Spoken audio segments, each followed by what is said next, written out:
नमस्कार, बुलेटिन में आपका बहुत बहुत स्वागत है। मैं हूं आपके साथ दीपिका ओझा। चलिए शुरुआत करते हैं खबरों की। पहली खबर रायपुर से है, जहां बस्तर में बीजेपी नेता की हत्या के बाद से सियासी पारा गर्म हो चुका है, जिस पर बीजेपी प्रवक्ता और पूर्व मंत्री अजय चंद्रकार ने राज्य सरकार पर निशाना साधते हुए कहा कि किसी भी संस्था से जांच करवा लें। पहले मुख्यमंत्री भूपेश बघेल ये बताएं कि उन्हें किस संवैधानिक संस्था पर उनका भरोसा है। हमको मुख्यमंत्री सलाह ना दें। बीजेपी नेताओं की हत्या हो रही है और कांग्रेस ताली बजा रही है। तो बीजेपी नेता की हत्या के बाद पूरे प्रदेश में सियासी पारा गर्म हो चुका है। अजय चंद्रकार की तरफ से बयान सामने आया है, जिसमें उन्होंने कहा है कि राज्य सरकार पर निशाना साधते हुए उन्होंने बोला कि किसी भी संस्था से जांच करा लें जिस पर सीएम को भरोसा है। राज्य सरकार पर निशाना साधते हुए किसी भी संस्था से जांच कराने की बात कही गई है। विकास करवा रहे हैं तो सिर्फ भाजपा के नेताओं की हत्या हो रही है। कांग्रेसी ताली बजा रहे हैं विकास में, हमारी हत्या होगी। तो ये बचकाना बयान है, गैर जिम्मेदार बयान है। हम कह रहे हैं ये राजनीतिक हत्याएं और चुनाव तक ये राजनीतिक हत्या छत्तीसगढ़ में चलती रहेगी। नियोजित राजनीतिक हत्याएं हैं। कांग्रेस का हाथ नक्सलियों के साथ, बिना नक्सली के वो चुनाव जीत नहीं सकते। भाजपा की इस पर क्या आगे रणनीति रहेगी? नक्सलियों उच्च रणनीति नहीं है, जनता के ऊपर भरोसा, ये रणनीति है। पूरी छत्तीसगढ़ की जनता देख रही कि चुन चुन के कार्यकर्ता मारे जा रहे हैं भाजपा के।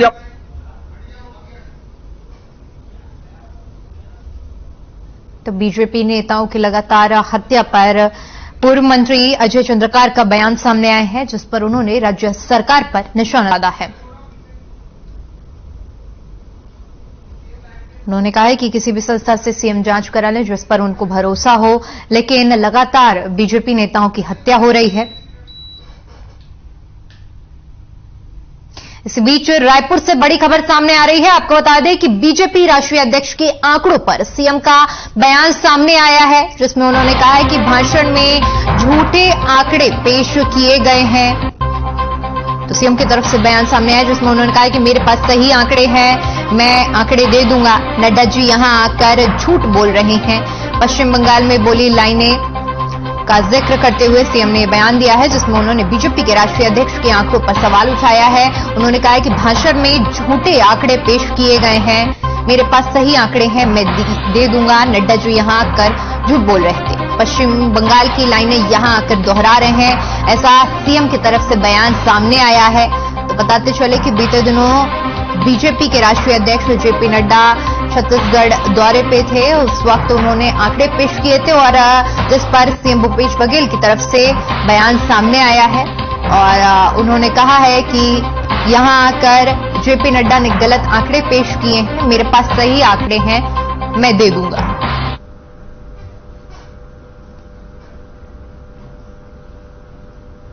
लूट हो, हत्या हो, बलात्कार हो।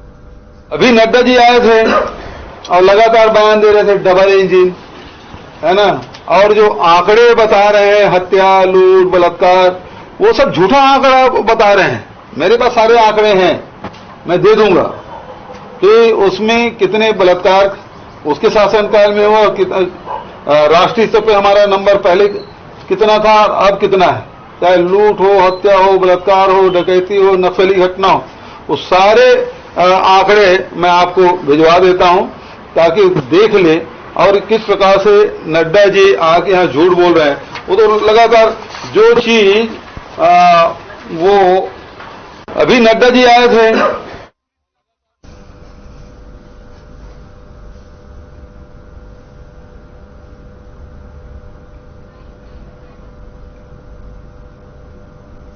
उधर ग्राम पंचायत सलेहटोला में पीपल तालाब के मेड़ के नीचे निस्तारी के लिए बनी नाली एवं बोरिंग पर अवैध कब्जे को लेकर ग्रामीणों का गुस्सा फूटा है और बड़ी संख्या में ग्रामीण तहसील कार्यालय पहुंच गए, जिसके बाद गुस्साए ग्रामीणों ने तहसील कार्यालय का घेराव कर दिया। आपको बता दें कि ग्रामीणों और तहसीलदार के बीच चर्चा को लेकर सहमति नहीं बनने से लगभग 7 घंटे तक तहसील कार्यालय का काम बाधित रहा। तहसील कार्यालय के घेराव किए जाने की खबर लगते ही थाना प्रभारी राम अवतार ध्रुवे पुलिस बल के साथ तहसील कार्यालय पहुंचे, जहां उनकी समझाइश पर ग्रामीण नहीं माने और तहसील कार्यालय के सामने धरने पर बैठ गए। ग्रामीणों का आरोप है कि उन्होंने अपनी मांग को लेकर आवेदन दिया है, लेकिन उनकी मांगों पर कोई सुनवाई नहीं की गई है।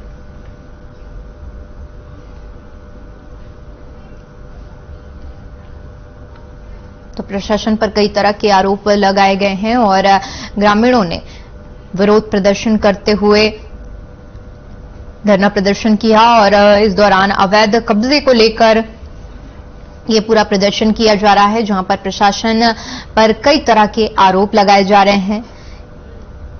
लोगों को समझाने की कई तरह की कोशिश की, लेकिन लोग अपनी बातों पर अड़े रहे। लगभग 7 घंटों तक ये लगातार धरना प्रदर्शन चलता रहा। तस्वीरें भी हम आपको दिखा रहे हैं, जहां पर ग्रामीण विरोध प्रदर्शन कर रहे हैं अपनी मांगों को लेकर।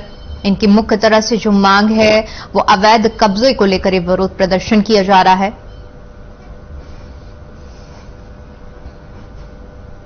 बड़ी खबर का रुख करते हैं, जो कि रायपुर से सामने आ रही है। आपको बता दें कि कांग्रेस के राष्ट्रीय अधिवेशन की तैयारियां तेज हो चुकी हैं।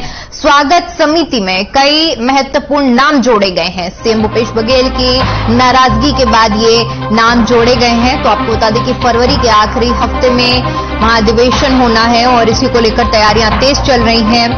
स्वागत समिति में कई महत्वपूर्ण नामों को जोड़ा गया है। बताते चले कि सीएम भूपेश बघेल की नाराजगी के बाद इन नामों को जोड़ा गया है। तो कांग्रेस का राष्ट्रीय अधिवेशन होना है, जिसके लिए तैयारियां चल रही हैं। वहीं स्वागत समिति में कई नामों को जोड़ा गया है और सीएम भूपेश बघेल की नाराजगी के बाद इन नामों को जोड़ा गया है।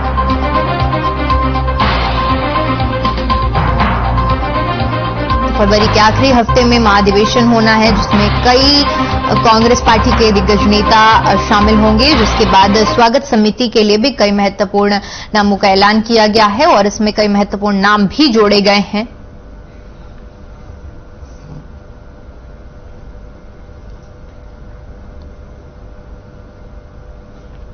उधर सुकमा जिले में पुनः नारकोम अभियान चलाया जा रहा है। अभियान के तहत पुलिस अधीक्षक नक्सल ऑपरेशन कार्यालय में 2 नक्सलियों ने आत्मसमर्पण किया। बता दें कि दोनों नक्सली कई वर्षों से नक्सलियों के साथ जुड़े थे और कई बड़ी घटनाओं में शामिल थे। बता दें कि एक नक्सली ने सोडी सुला ने और दूसरे नक्सली कडाम गंगा ने गादी रास थाने में समर्पण किया।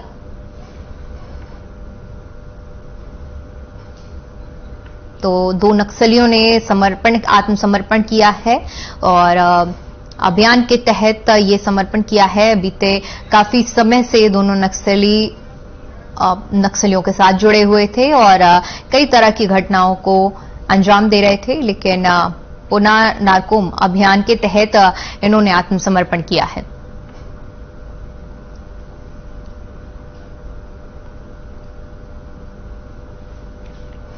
बड़ी खबर का रुख करते हैं, जो कि रायपुर से सामने आ रही है। आपको बता दें कि सेकेंड हैंड गाड़ियों का जो नाम है वो अब आसानी से ट्रांसफर होगा। परिवहन सुविधा केंद्र से 100 रुपए में अब ट्रांसफर करवा सकेंगे। आरटीओ दफ्तर के अब चक्कर नहीं काटने पड़ेंगे। आधार आइडेंटिफिकेशन नाम से नई प्रक्रिया की शुरुआत होगी। ऑथेंटिकेशन होगा और उसके बाद फिर ये शुरुआत होगी। बताते चले कि पूरी प्रक्रिया अब बहुत ही ज्यादा आसान होने वाली है। ये आधार ऑथेंटिकेशन पर पूरी तरह से निर्भर होगी। मात्र 100 रुपए में अब पुरानी गाड़ियों का जो सेकेंड हैंड गाड़ी होती है उसका ट्रांसफर करवाना लोगों के लिए एक बड़ी सौगात है। आरटीओ दफ्तर के चक्कर नहीं काटने पड़ेंगे। आधार ऑथेंटिकेशन नाम से ये प्रक्रिया होगी और जिसके लिए नोटिफिकेशन ये जारी किया है। तस्वीरें भी हम आपको दिखा रहे हैं टीवी स्क्रीन पर, जहां पर अब गाड़ियों के नाम को ट्रांसफर कराना आसान हो गया है।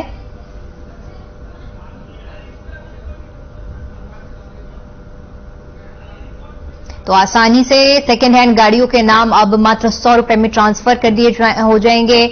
बताते चले कि आधार ऑथेंटिकेशन के बाद ये ट्रांसफर प्रोसेस होगा।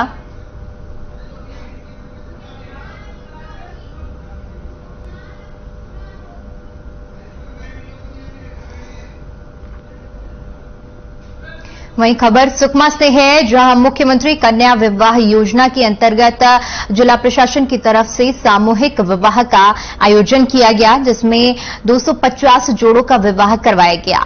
आयोजन खेल मैदान कुम्हाररास में संपन्न हुआ। कार्यक्रम में मंत्री कवासी लखमा शामिल हुए और इस दौरान उन्होंने नवदंपतियों को आशीर्वाद प्रदान किया।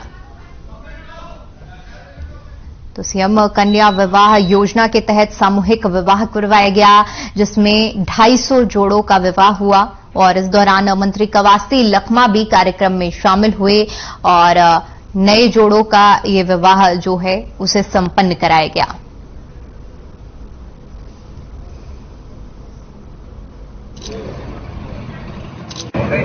चलो, दो प्राणी 250 जोड़ा का शादी, हर वर्ग के लोगों को, कुमार हो, कलार हो, दुर्वा हो, आदिवासी हो, गुरला हो, 2 जोड़ा ईसाई धर्म के हैं।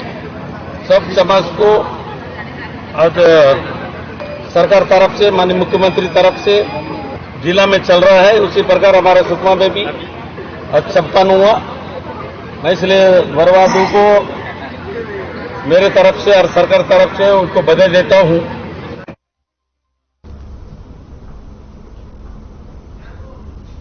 कांकेर से बड़ी खबर सामने आ रही है। आपको बता दें कि पुलिस और नक्सलियों के बीच में मुठभेड़ हुई है। 1 घंटे तक ये मुठभेड़ चली। आपको बता दें कि जंगल की आड़ लेकर नक्सली भागने लगी। सर्च ऑपरेशन के दौरान ये मुठभेड़ हुई। दैनिक उपयोग की चीजें जवानों ने नक्सलियों का कैंप को इस दौरान ध्वस्त किया है। बीएसएफ और पुलिस की संयुक्त कार्रवाई थी, जिसमें छोटे बेटिया थाना के आलदंड के जंगल में ये मुठभेड़ हुई है। तो 1 घंटे तक पुलिस और नक्सलियों के बीच में मुठभेड़ हुई। बीएसएफ और पुलिस की यह संयुक्त कार्रवाई थी, जिसमें छोटे बेटिया थाना के अंतर्गत ये मुठभेड़ हुई है। तस्वीरें हम आपको दिखा रहे हैं, जहां पर बीएसएफ और पुलिस ने संयुक्त कार्रवाई करते हुए नक्सलियों के साथ मुठभेड़ हुई है और इस दौरान जंगल का फायदा उठाकर नक्सली भाग निकले।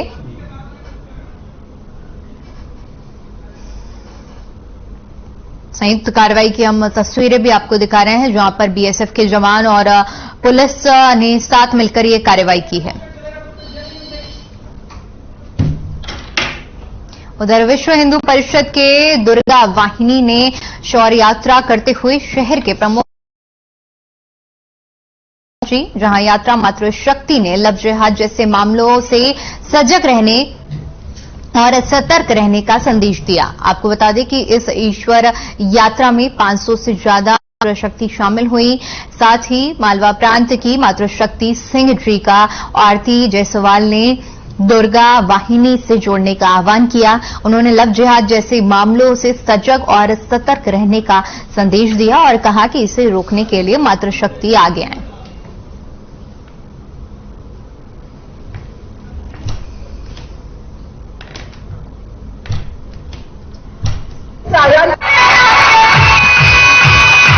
बिल्कुल अत्यंत ही हर्ष का विषय है कि ब्रह्मपुर शहर में प्रथम बार दुर्गा वाहिनी का ये विशाल पथ संचलन निकाला जा रहा है। हम समाज को संदेश देना चाहते हैं कि समाज में फैली हुई जो कुरीतियां हैं, कुछ ऐसे असामाजिक तत्व हैं जो कुछ ऐसी परेशानियां पैदा कर रहे हैं, तो समाज को दुर्गा वाहिनी की बहनें ये संदेश देना चाहती हैं कि अब वह सब चीजें नहीं सही जाएगी और इसके लिए सारी बहनें सड़क पर उतर आई हैं।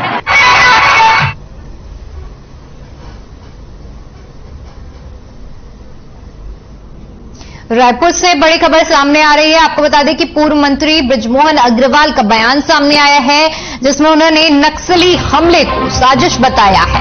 उन्होंने कहा है कि सीएम 9 सालों से जेब में जेरम कांड के सबूत लेकर घूम रहे हैं, नक्सलियों के खिलाफ कार्रवाई करने के लिए तैयार नहीं है। छत्तीसगढ़ में कम हुई नक्सली गतिविधियां, केंद्र सरकार की कार्रवाई से नक्सली गतिविधियां कम हुई हैं। ऐसा पूर्व मंत्री बृजमोहन अग्रवाल की तरफ से बयान सामने आया है, जिसमें उन्होंने नक्सली हमले को साजिश बताया है।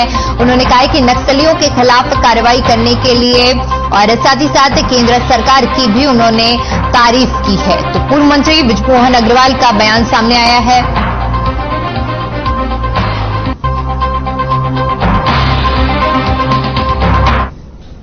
कानून व्यवस्था का विषय राज्य समस्या है। पिछले एक माह में भारतीय जनता पार्टी के 4 पदाधिकारी कार्यकर्ताओं की नक्सलियों के द्वारा हत्या किया जाना, इसके लिए कौन जिम्मेदार? उन्हें जिम्मेदारी स्वीकार करना चाहिए।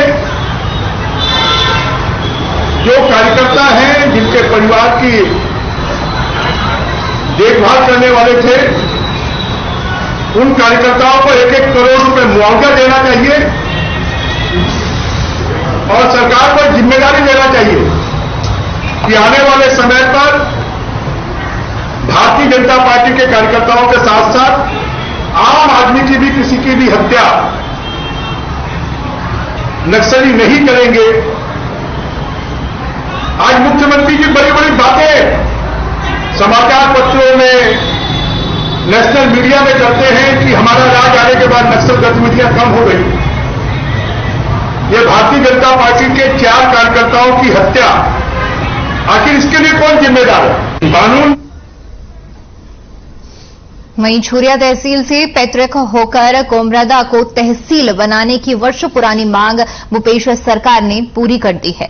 छुरिया तहसील का बहुत बड़ा भाग नदी उस पर आता है, जहां से राजस्व संबंधित कार्यों के लिए किसानों को पूरा 1 दिन का समय लगता था और अंचल वासी विगत कई वर्षों से कुमारदा को ब्लॉक को तहसील बनाने की मांग लंबे अरसे से कर रहे थे। कई बार धरना प्रदर्शन जैसे आंदोलन भी करना पड़ा, लेकिन मुख्यमंत्री के भेंट मुलाकात कार्यक्रम में कुमारदा को तहसील बनाने की घोषणा की गई, जिसे अमली जामा पहनाने सरकार ने राज्यपत्र में प्रकाशित कर दिया। क्षेत्रवासियों ने तहसील निर्माण के लिए तहसील निर्माण समिति का गठन किए, जिसमें अंचल के सभी पंचायतों, जिला प्रतिनिधियों समेत सभी का सहयोग रहा।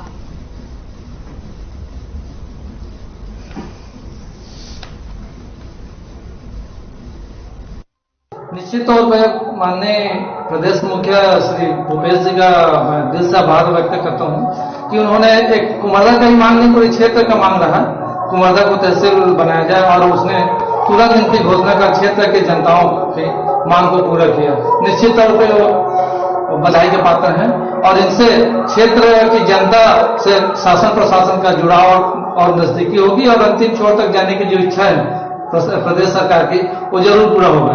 और ये सब मांग पूरा होने से एक तो साबित हो गया कि भूपेश है तो भरोसा है। तहसील बनाने का सफर बहुत संघर्षमय रहा।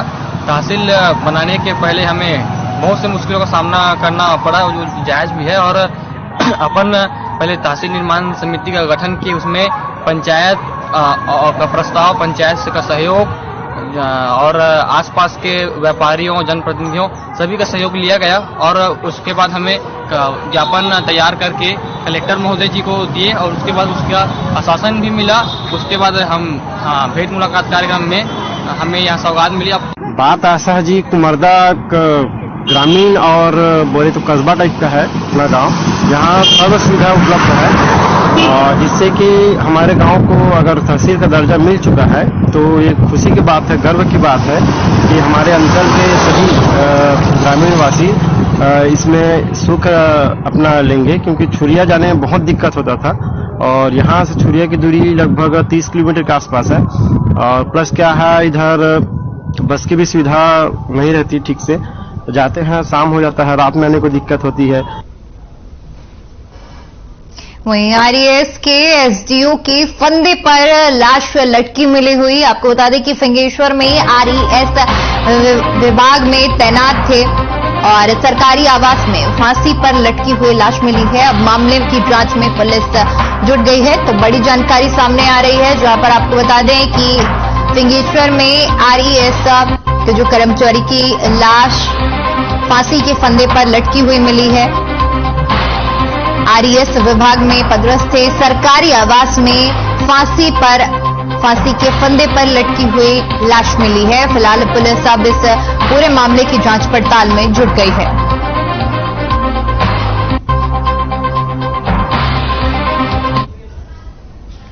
इधर जगदलपुर में सांस्कृतिक कार्यक्रमों में खेलकूद प्रतियोगिता से सराबोर 3 दिवसीय चित्रकूट महोत्सव का शुभारंभ उद्योग वाणिज्य कर एवं बस्तर जिले के प्रभारी मंत्री कवासी लखमा शाम 5 बजे विश्व प्रसिद्ध चित्रकूट जल प्रापात के समीप करेंगे। इस कार्यक्रम की अध्यक्षता सांसद दीपक बैज करेंगे। कार्यक्रम में वरिष्ठ अतिथि के रूप में बस्तर क्षेत्र आदिवासी विकास प्राधिकरण के अध्यक्ष लखेश्वर बघेल, स्थानीय विधायक राजमन बेजाम और संसदीय सचिव रेख चंद्र जैन, हस्तशिल्प विकास बोर्ड के अध्यक्ष चंदन कश्यप समेत छत्तीसगढ़ अक्षय ऊर्जा विकास प्राधिकरण के अध्यक्ष मिथिलेश स्वर्णकार और छत्तीसगढ़ मछुआ कल्याण बोर्ड के अध्यक्ष MR निषाद, इंद्रावती बेसिन विकास प्राधिकरण के उपाध्यक्ष राजीव शर्मा, जिला पंचायत अध्यक्ष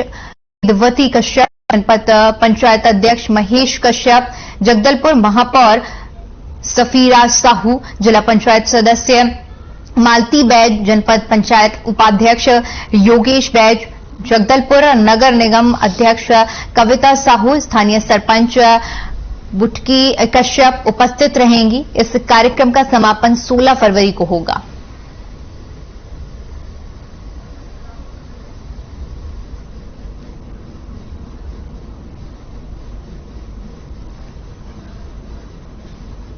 वहीं खबर जगदलपुर से है, जहां Bastar academy of dance art and literature में सहेली सोशल वेलफेयर फाउंडेशन ने पैरा आर्ट प्रशिक्षण का आयोजन किया गया।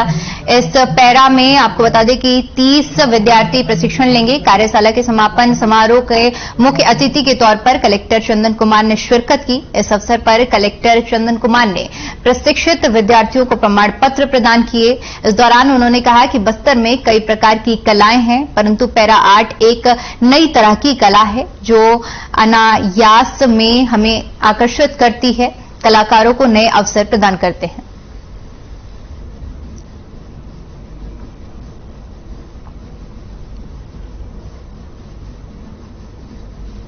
वहीं जिला कोषालय के अंतर्गत विकास खंड जगदलपुर, बस्तर और तोकापाल के आहरण संवितरण अधिकारियों को विशेष पेंशन, नवीन पेंशन योजना और पुरानी पेंशन योजना के संबंध में प्रशिक्षण दिया गया।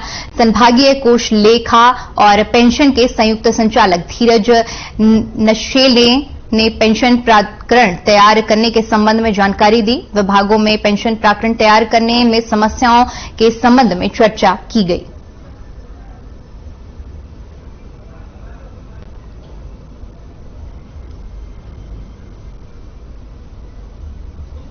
खबर जगदलपुर से है, जहां ग्रामीण अर्थव्यवस्था को मजबूती देने के लिए राज्य सरकार ने रूरल इंडस्ट्रियल पार्क की शुरुआत की है।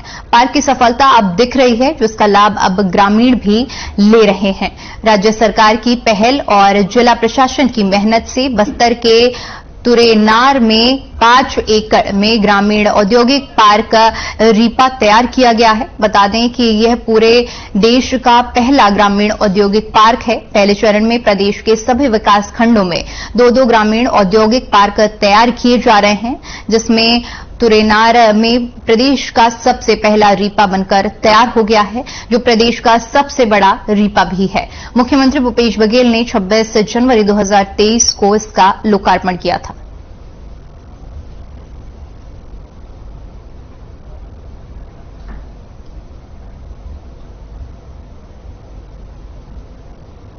यहाँ पे हम लोग को 4 दिन का ट्रेनिंग, हम लोग बाहर गए थे। कहाँ? ट्रेनिंग में कालीपुर।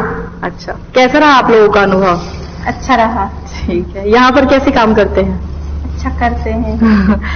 अभी तक आप लोगों ने अपना प्रोडक्ट बेचा है क्या रीपा के माध्यम? हाँ, बेचे हैं ना, बाजार निकाल दो थोड़ी देर, कुछ नहीं होता, अभी आप काम नहीं कर रहे हैं।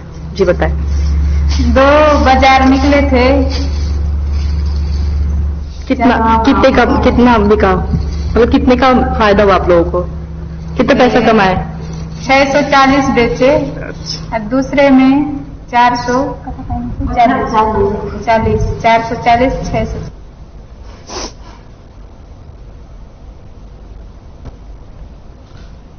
खबर जगदलपुर से है, जहां टीबी मुक्त बस्तर अभियान के तहत ये अभियान चलाया जा रहा है। आपको बता दें कि कलेक्टर और रेड क्रॉस के जिला अध्यक्ष चंदन कुमार ने दानदाताओं से रेड क्रॉस निक्षय मित्र बनने की अपील की है।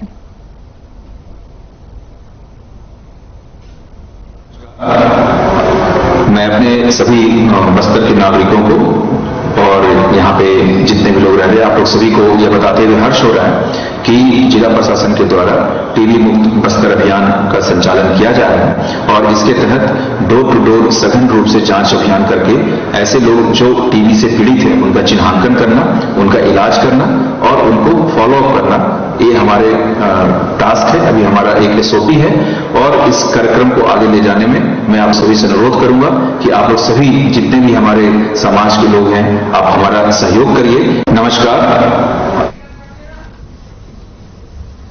चलिए, फिलहाल के लिए इतना ही। देश और दुनिया की तमाम बड़ी खबरों के लिए बने रहिए हमारे साथ। नमस्कार।